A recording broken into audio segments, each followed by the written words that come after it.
An independent United Nations Commission of Inquiry has found Israeli officials guilty of inciting genocide in Gaza. A report by the Commission has found that since October 2023, Israeli authorities and forces have breached 4 out of 5 genocidal laws listed in the 1948 Genocide Convention. The Commission says it is clear that there is a deliberate intent by Israel to destroy Palestinians living in Gaza. According to figures from the Health Ministry in Hamas-run Gaza, nearly 65,000 people have been killed since the war began. Joining us now is Dr. Navi Pillay, the chairperson of the UN Independent International Commission of Inquiry on the Occupied Palestinian Territory. Dr. Pillay, thank you so much for your time today. We certainly do appreciate it. So as the chair of this independent commission, could you just elaborate, maybe even just on a high level, on what were the most compelling pieces of evidence that led to the conclusion that Israel's actions amount to genocide? For the Genocide Convention, you have to always prove a special intent. So say for murder, which is one of the enumerated active, for killing, you have to prove intention to kill. But it's not genocide unless the prosecutor proves the overarching intention that the killing was done with the intention of destroying in whole or in part a group, in this case, Palestinian group. And so we began 2 years ago looking at all the facts. Now, we publicized the facts as we found them, all the evidence. It's a very thorough investigation. The whole of today, since releasing this report, we've had to answer questions on why it took us so long. So this particular aspect of our work, it took us 2 years with our team. We heard oral evidence, we heard from doctors, so we did our own investigation, even though there were other reports from NGOs and so on saying that genocide has been committed. We did our own estimation because it's a UN report, and also we had in mind that this material will be used by a court. It could be a national court. It could be an international court. So we already published our findings each time. For instance, a report on sexual violence described the reproductive violence of women, the killings, we had statistics on the killings. We did our own investigation on starvation as a weapon of genocide. So all of it is shocking. For me, personally, the most shocking is that in this conflict, the largest number of children were killed or injured. And those little children have had their limbs amputated without any anesthetic available. So that shocks me. Actually, every piece of evidence we came across and found to be convincing is shocking. The largest number of journalists killed this time, the largest number of aid workers, including UN colleagues, humanitarian workers, were killed. So we find the facts, and then we look at the statements made by the Israeli authorities indicating genocidal intent.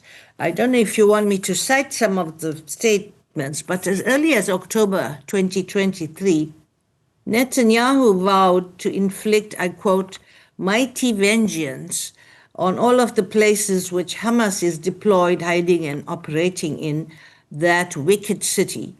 We will turn them into rubble. I say to residents of Gaza, leave now because we will operate forcefully everywhere. So his statement carefully directed the call for vengeance at Hamas, but his use of the phrase wicked city to describe Gaza in the same statement implied that he saw the whole city of Gaza as responsible and a target for vengeance.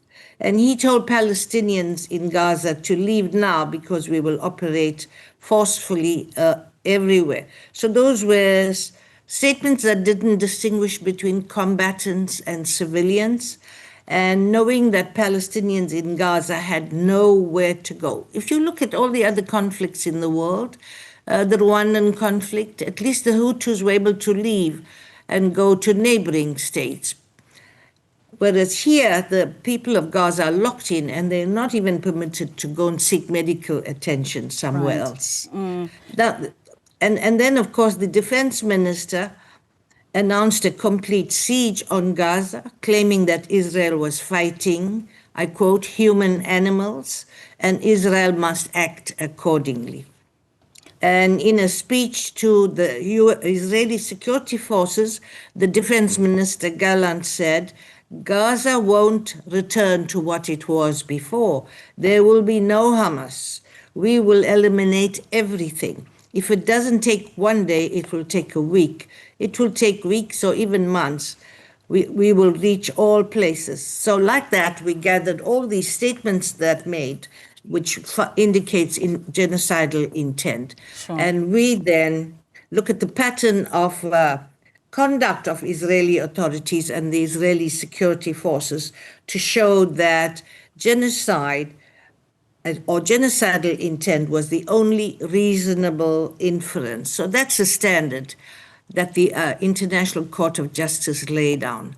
Is it the only reasonable inference that you can draw from this, or is it soldiers overreacting, or is it for some military advantage?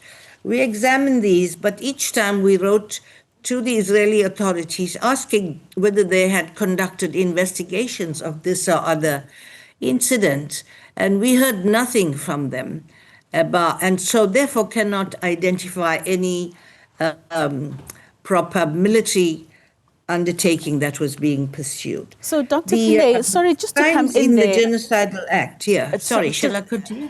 I will, and we'll get, I mean, I think, Dr. Pillay, you really are showing how extensive that intent is with regards to all the evidence that you've put together. And I really just want us to know what the legal implications of these findings would be. I mean, you did mention that this one day could be sitting in a court. So for Israel under international law, particularly regarding the International Criminal Court, do you believe that these findings could catalyze new avenues for accountability and justice?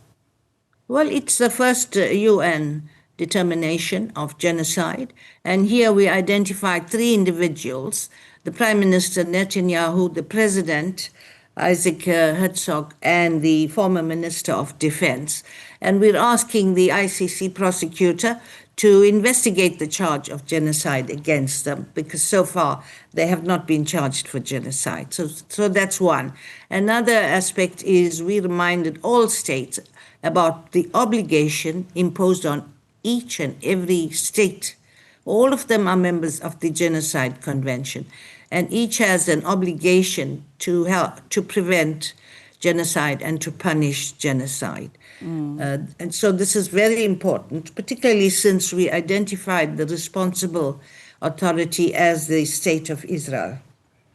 So Israel, Doc, I mean, labeled the Commission of Inquiry as biased, even calling for its disbandment. And I think Reuters a little earlier on had published that Israel announced the start of its long-awaited ground operation into the Gaza city, and also saying and declaring that Gaza is burning. What do you believe it'll take to bring stability in that region? What I believe would take is compliance with the provisional measures ordered by the International Court of Justice in the case brought by South Africa against Israel. The court ordered provisional measures that have been defied by Israel. That is the highest authority identifying plausible reasons to say that there is a risk of genocide. What is needed now is for every state to take this seriously. It's the most serious crime, and to cooperate and collectively take much more action to end this genocide. So, I mean, you mentioned, Doc, with regards to earlier on that the Commission had concluded that not only President Herzog, but also Prime Minister Netanyahu and the Defense Minister of then Gallant had incited the Commission of Genocide, and that the Israeli authorities had actually failed to take any action against them. How do you anticipate these findings will influence international diplomatic efforts and responses to the Gaza conflict currently? It's an important document. It's not just making a sensational label of genocide. You cannot ignore this massive evidence.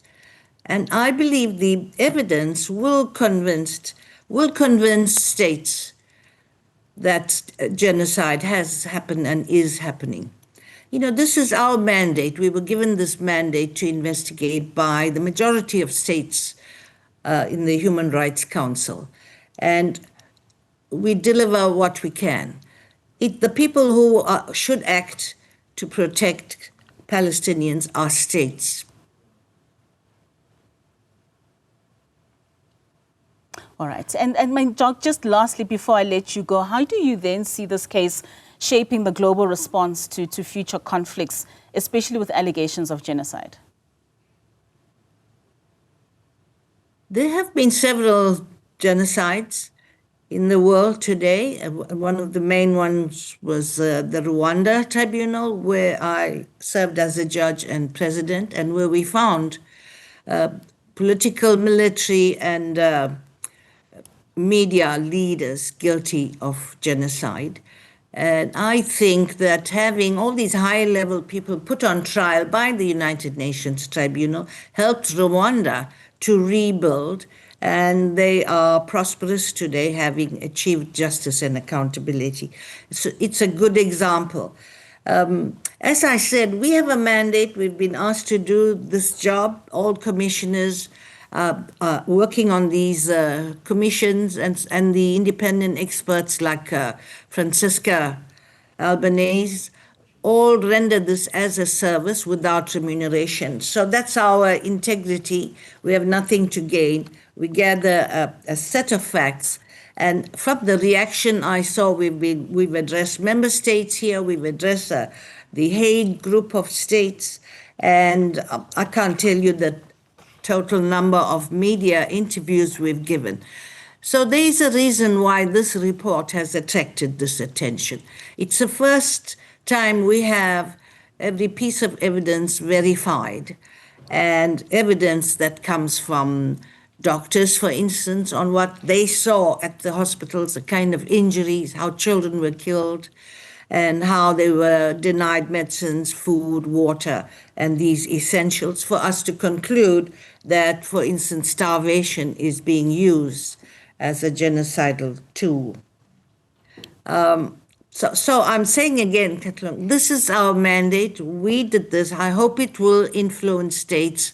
I am very hopeful from the reaction that it's already been read and studied by states, and I hope they heed the call to do much more, to act collectively to end what's happening in genocide in Gaza. And our call is made particularly to those states who have influence over Israel, such as the United States. Most certainly. Dr. Pillay, thank you so much for your time. I mean, like you mentioned, it's been 2 years of being at this mandate and putting together that which seems as evidence of what has been happening to the people of Gaza. Thank you for your time and for joining us today. That was Dr. Navi Pillay, the chairperson of the UN Independent International Commission of Inquiry.